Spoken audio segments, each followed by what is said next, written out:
Assalamualaikum warahmatullahi wabarakatuh. Perkenalkan, nama saya Hayrat Nasari dari Fakultas Ilmu Komunikasi semester 3. Saya ingin mempresentasikan rangkuman yang sudah saya buat untuk memenuhi syarat ulangan tengah semester. Di slide pertama, saya akan membahas apa itu komunikasi. Komunikasi adalah suatu proses ketika seseorang atau beberapa orang, kelompok, organisasi, dan masyarakat menciptakan dan menggunakan informasi agar terhubung dengan lingkungan dan orang lain. Prinsip-prinsip komunikasi itu ada 12 prinsip. 1. Komunikasi adalah suatu proses simbolik. 2. Setiap perilaku mempunyai potensi komunikasi. 3. Komunikasi punya dimensi, isi, dan hubungan. 4. Komunikasi itu berlangsungan dalam berbagai tingkat kesenjangan. 5. Komunikasi terjadi dalam konteks ruang dan waktu. 6. Komunikasi melibatkan prediksi peserta komunikasi. 7. Komunikasi itu bersifat sistemik. 8. Semakin mirip latar belakang sosial budaya, semakin efektiflah komunikasi. 9. Komunikasi bersifat konseksuasional. 10. Komunikasi bersifat persuasal, dinamis, traksional. 11. Komunikasi bersifat irreversible. 12. Komunikasi bukan panacea untuk menyelesaikan berbagai masalah. Di slide kedua saya akan membahas apa itu hambatan komunikasi. Hambatan komunikasi adalah segala sesuatu hal yang menghubungi atau mengganggu tercapainya komunikasi yang efektif. Secara garis besar, terdapat 4 jenis hambatan komunikasi. Hambatan komunikasi itu ada 4. 1. Hambatan personal adalah hambatan yang terjadi pada komunikator maupun komunikan. 2. Hambatan kultural atau budaya, yaitu hambatan kultural terjadi ketika orang berkomunikasi tidak menggunakan bahasa yang sama atau tidak memiliki kemampuan berbahasa yang sama. 3. Hambatan fisik, yaitu hambatan yang sangat mempengaruhi efektivitas dalam berkomunikasi. 4. Hambatan lingkungan, yaitu hambatan lingkungan juga berpengaruh terhadap efektivitas komunikasi baik secara face-to-face maupun lewat telepon. Faktor-faktor hambatan komunikasi itu ada 7, yaitu 1. Kredibilitas, 2. Konteks, 3. Kejelasan, 4. Konten, 5. Kesinambungan dan konsistensi, 6. Kemampuan komunikan, 7. Saluran distribusi. Di slide ketiga saya akan membahas teori komunikasi antar pribadi. 1. Aprehensi komunikasi.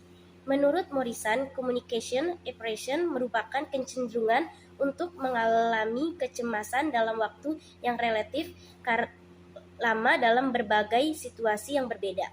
Contohnya, pada saat kita melakukan presentasi, pun masih sering terjadi perasaan khawatir yang berlebihan akan memicu adrenalin dalam tubuh sehingga tubuh merespon dengan cepat yang mengakibatkan jantung berdebar dan tangan berkeringat. 2. Self-disclosure adalah pengungkapan informasi tentang diri sendiri kepada orang lain. Informasi pribadi ini seperti hobi bermain piano atau memikirkan yang diyakini. Contohnya, pengungkapan diri dapat terjadi dalam tatap muka serta melalui televisi dan internet. Dalam grup obrolan misalnya, banyak pengungkapan diri berlangsung seperti halnya ketika orang mengungkapkan diri mereka dalam email pribadi.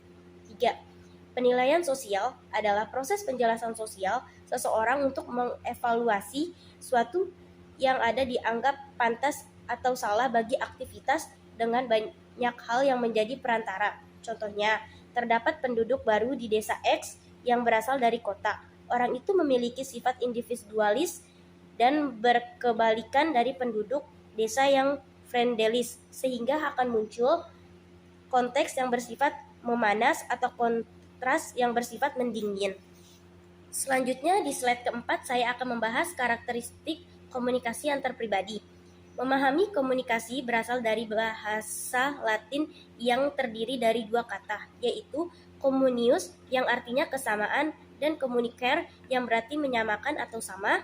Kedua kata ini kemudian digabung menjadi communicate yang artinya berbagi, menerima, atau menggabungkan bagian. Konteks komunikasi antar pribadi dibagi atas 3 bagian, yaitu 1. Perspektif konteks, 2. Perspektif perkembangan, 3. Perspektif proses. Karakteristik komunikasi antar pribadi ada 5, yaitu 1. Keterbukaan, 2. Empati, 3. Dukungan, 4. Rasa, 5. Kesetaraan. Di slide kelima itu ada contoh karakteristik komunikasi pribadi, yaitu Arya dilihat-lihat belakangan ini dia sering ketahuan bolos sekolah oleh ibunya. Ibu Arya pun memberitahukan hal itu kepada suaminya setelah makan malam nanti. Tiba saatnya sering bolos sekolah, apa yang harus kita lakukan ayah? Kita harus menasehati dia bahwa yang dia lakukan itu tidak benar. Tetapi ayah minta ibu aja yang kesini. Takutnya ayah kebawa emosi dan melakukan kekerasan padanya. Ibu Arya memberitahunya pelan-pelan agar dia bisa mengerti dan memahaminya. Dari rangkuman yang sudah saya buat semuanya, saya akan menyimpulkan bahwa dari semua poin yang saya rangkum adalah mengkaji berbagai aspek komunikasi antar pribadi sehingga mahasiswa mampu menganalisis kegiatan komunikasi antar pribadi untuk mencapai tujuan pribadi atau tujuan organisasi dan menjadi pelaku komunikasi antar pribadi yang efektif. Sekian presentasi yang sudah saya buat. Wassalamualaikum warahmatullahi wabarakatuh.